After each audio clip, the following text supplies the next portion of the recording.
campsite namin. Wala, poolside, pool na yung campsite dito sa Liad Hot Spring. Pero ito yung malapit. Cross kami, Liad Lodge, Liad Hot Spring Lodge. May lodge, malilit na house. Pero ito na lang ang available ng campsite na yun. Pero na rin, wala nga lang privacy pero okay na. Para kinabukasan, pwede rin punta ng Watson Lake, dito ka lang yung landmark na maraming cross na sign. Tsaka yung mga 8 number na palagi. Okay, ito tayo sa Liad Hot Spring.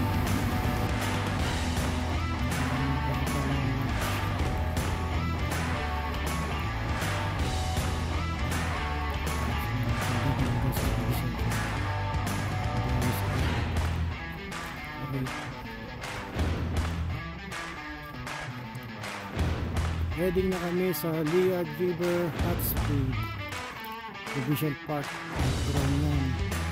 Maraming rin camping na namin yung lodge. Yung overflowing nila itong Liad Hot Spring Campground. Kaso full na rin. May bayad rin yan. Pero dahil hindi kami nakakamping dito sa Liad Hot Spring, babayad lang kami ng 5 hanggang 10:30 pa naman sila PM. Sisimula ulit sila kinabukasan ng 7 or 8 yata ng umaga.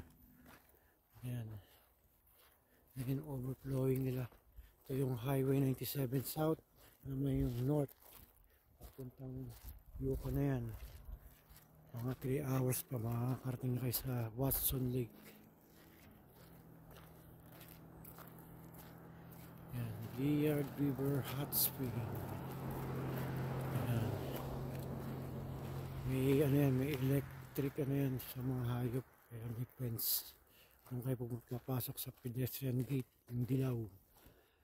Okay guys, see you later at the hot spring. Yan yung parking hours, 7 AM to 11 PM. Yan yung day pass, season passes, yan.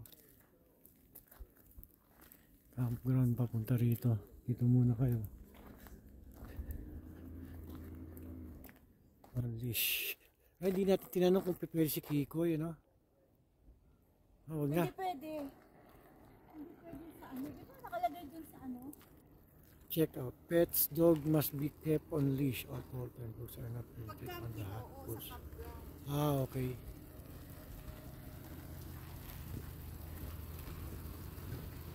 Maganda sana kung nandito tayo, no? Parang maganda yung campground nila, no? Kaso full na, eh. No? Saan daw yung, ano, yung hot spring? Dito daw. Ayan yung ano. Tapos katawid daw tayo. Tapos may boardwalk daw. Oh, okay. Lalakarin lang daw na. Okay. Okay, see you in the hot spring. Ito na. May boardwalk daw na alakaran, eh. Ay, siguro ito yung Deus area. Pero may bayad rin yan, eh. Oo. May bayad rin ng entrance, di ba? Oo.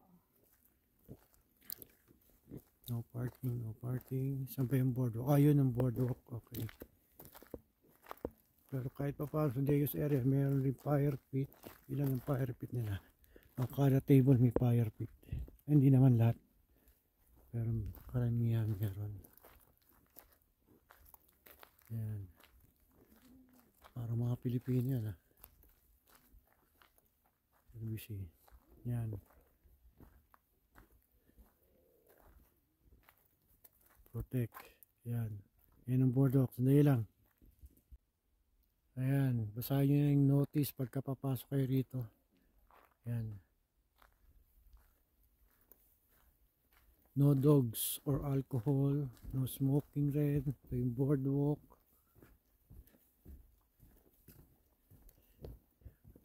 Kumbaga ito yung hot spring na natural. Kasi hindi kagaya dun sa mga ano sa Jasper, yung Mieti Hot Spring, swimming pool na yun eh. No, swimming pool na yun, di ba? Mieti Hot Spring. Tsaka medyo mahal rin dun eh.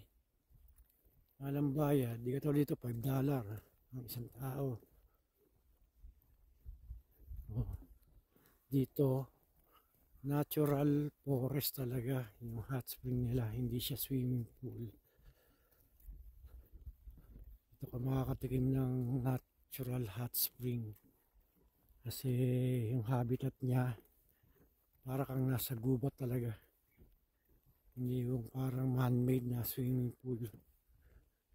Yan, swamp yan.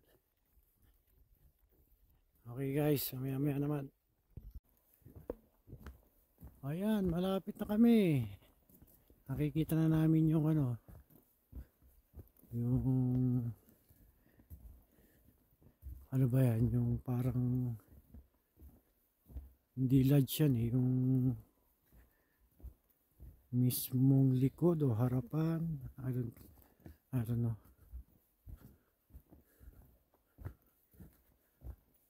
Diyan kayo, ano, diyan yung dressing area rin, shower area rin yata. Then, yun na, yung hot spring. Meron dyan dam, meron daw dyan na pagka yung sa bato, merong bumubulay ng hot spring. Then, kung gusto mong magpa-cool down naman, doon sa may dam. Ayan, okay. See you. Ayan, Liard River Hot Spring. Yan ang makikita nyo dyan. Oh. Yan, pagka winter maganda rin daw mag-swimming dito. Yung nga lang, delikadong dumaan dito pagka winter. Yan, natural hot spring na yan. May boardwalk rin sila dyan. Talagang natural ano siya, habitat. Hindi kagaya ng ibang hot spring ginawang swimming pool talaga.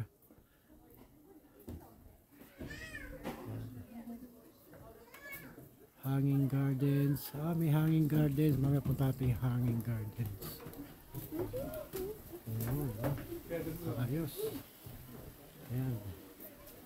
Ayun yung dam siguro. Okay. Ayan. Meron pa palang trail dyan yung hanging garden, no? Pagka gustong pumunta dyan. Ayan, no? Punta ka doon, hanging garden. Hindi mataas. Oo. Doon medyo, pagka malapit sa dam daw, medyo malamig-lamig. Meron daw dyan na bumubula eh. Yung sa bato. Ay, ito, mainit to. Masyado mainit. Hindi, okay lang, parehas lang. Hindi Pero hindi umuusap.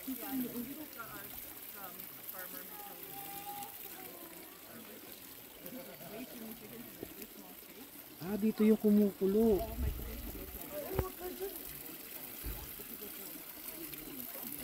Ayun doon.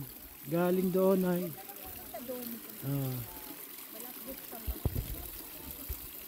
Ayun o, i-focus ko ha.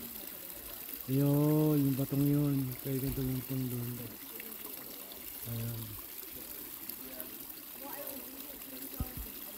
Ayan. Natural hot spring talaga siya. Hindi siya yung parang swimming pool. Ayan. Ganda. Ajay. Ito yung dam eh. Ayan yung dam. Medyo maligam-gam rito. Doon medyo mas malamig siguro kasi naanohan na ng strainer. Yun yung mainit eh. Ganda.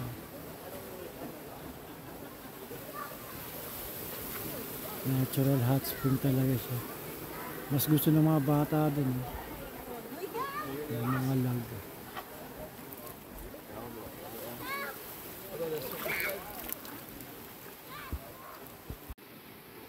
Ay, video. Yan, relax na relax. Ha? Sarap. Hindi ka lalamigin dito. Pero doon mainit mo siya dito. Pumainit dun eh. Okay. relax din pag may time. Kawawa naman sila kikoy-kikay, doon lang. Hindi ka pwede. Punta kayo dito, Liard Hot Spring, Provincial Park. British Columbia, Northern Rockies, malapit na sa Yukon Territories. 3 hours, 300 kilometer. Sa Watson Lake River. Hindi diretso kayo ng Whitehorse City ng Yukon, Capital City. 8 oras dito, 8 oras. Oh, isang minuto na. Okay na? Ito guys yung trail papuntang Hanging Garden. Yan yung hot spring. Ito yung Bisan. Ito naman yung sa stop. Yan. Yan yung hot spring. Yan yung kumukulo oh. Yan yung part na pinakamainit doon sa may dam. Medyo doon kami nag-gusto ng maigi. Yan. Ay, Hanging Garden dito. Ayan, papuntang stop. Ayan, Hanging Garden yun. Hanging Garden. May washroom rin pala dun.